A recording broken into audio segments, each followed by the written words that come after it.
안녕하세요, 오징어 약사입니다. 오늘 영상은 암과 혈관질환, 치매, 관절염 거의 모든 영역에서 여러분들에게 도움이 되며 또 따라하기도 정말 쉬운 영상이니까요. 끝까지 잘 봐주시기 바랍니다. 평생 암을 모르고 살던 사람들의 시신을 부검하면 40세에서 50세의 여성 40%는 가슴에서 작은 종양이 발견된다고 합니다. 50대 남성의 50%도 전립선을 열어보면 미세한 크기의 종양이 발견됩니다. 이런 암덩어리들은 건강한 세포들이 분열할 때 일어난 자연 발생적인 오류고요. 이런 것이 발생했다고 해도 우리는 전혀 걱정할 필요가 없습니다. 왜냐하면 이런 존재하지 말아야 할 것들이 발생하면 우리 몸은 방어 시스템을 작동하여 암세포가 성장할 때 필요한 영양분을 공급하는 혈관을 없애버리기 때문입니다. 하지만 만약 이런 방어 시스템을 암세포가 장악해버려서 암세포에 영양분을 공급하는 혈관이 만들어지게 되면 이로 인해 암세포는 기하급수적으로 성장하며 또 그 새로 생긴 혈관을 통해 다른 기관으로 암세포를 전이시키기도 합니다.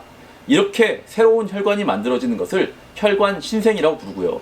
암세포에만 작용하는 것이 아니라 60세 이상 어르신들을 실명에 이르게 하는 것도 바로 망막에서 존재하지 말아야 할 혈관이 만들어지면 발생합니다.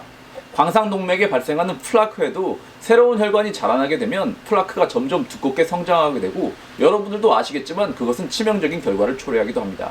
또 관절에서 이러한 일이 발생하면 관절염, 뇌에서 이런 일이 발생하면 치매의 원인이 되기도 합니다. 그래서 이렇게 혈관이 새로 만들어지는 혈관 신생을 막는 아바스틴이라는 약은 실제로 눈에 주입하여 황반 변성으로 인한 실명의 위험을 개선하기도 하고 대장암에서 암세포가 증식한 것을 억제하는 치료제로 사용되기도 합니다. 그렇다면 혈관이 새로 만들어지는 혈관 신생이 무조건 나쁜 것이냐? 그것은 또 아닙니다. 우리가 넘어져서 상처가 나면 우리 몸은 상처를 복구하기 위해 새로운 혈관을 만들어 영양분과 혈액을 공급하여 인체를 정상적인 상태로 다시 만들게 됩니다. 그리고 당뇨 환자의 경우 높은 혈당으로 인해 혈액의 공급이 잘 안 되기 때문에 신체 말단에 상처가 났을 때 회복도 더디고 심하면 절단을 하게 되는 상황이 발생하기도 하는데 이럴 때에는 오히려 혈관 신생을 촉진시켜야겠죠. 실제로 미국 당뇨학회에 실린 연구에서는 2형 당뇨를 가지고 있는 마우스에게 혈관 신생 단백질 VEGF 유전자를 주입하면 신경에 공급되는 혈류가 증가하고 혈관이 다시 생성된다는 결과를 알 수 있었습니다. 이렇듯 혈관 신생은 암세포처럼 발생하지 말아야 할 곳에서는 발생하지 않고 손상된 조직을 복구할 때는 발생하는 것이 좋습니다. 혈관이 너무 많지도 않고 그렇다고 적지도 않게 시스템이 적절하게 균형을 잡을 수 있게 하는 것이야말로 인간이 건강으로 가는 첫 번째 단추라고 볼 수 있겠습니다. 조금 어려웠나요? 지금부터는 여러분들이 아주 쉽게 우리 주변에서 구하기 쉬운 음식들로 이 시스템을 유지시키는 데 도움이 되는 방법을 언제나처럼 짧고 간단하게 알려드리도록 하겠습니다. 하지만 여러분들이 명심해야 할 것은 이 좋은 것을 알고 있더라도 행하지 않으면 의미가 없다는 거 다들 아시죠? 자, 이쯤에서 구독, 좋아요, 알림 설정 감사합니다. 첫 번째는 바로 콩이고요. 콩의 성분 중 하나인 제니스테인이 종양에 의한 혈관 신생을 억제한 것을 보여준 논문에 따르면 콩의 섭취가 암뿐 아니라 만성질환을 예방하는 것까지 도움이 될 수 있다고 언급하였습니다. 콩으로 만든 모든 음식이 다 좋습니다. 콩밥, 두부, 청국장, 낫또, 두유 지금 드시는 양보다 더 적극적으로 섭취하시면 좋고요. 하루에 두유 한 컵 분량으로도 충분히 도움이 된다고 하니 꾸준히 드셔보시는 것을 추천드립니다. 그리고 이왕이면 GMO로 만든 것이 아닌 국내산 콩으로 만든 제품으로 드시는 것 아시죠? 두 번째는 바로 토마토고요. 굳이 말씀드리지 않아도 아시겠지만 토마토의 라이코펜은 혈관 신생을 조절하는 측면에서도 탁월한 능력을 발휘합니다. 그리고 또 토마토를 가열하면 라이코펜이 몸에 더 잘 흡수된다는 사실은 오징어 약사 채널의 구독자분들이시라면 다들 아시죠? 그리고 라이코펜은 지용성 물질이라 기름에 잘 녹습니다. 요리하실 때 올리브 오일과 함께 하시면 흡수율이 3배나 증가합니다.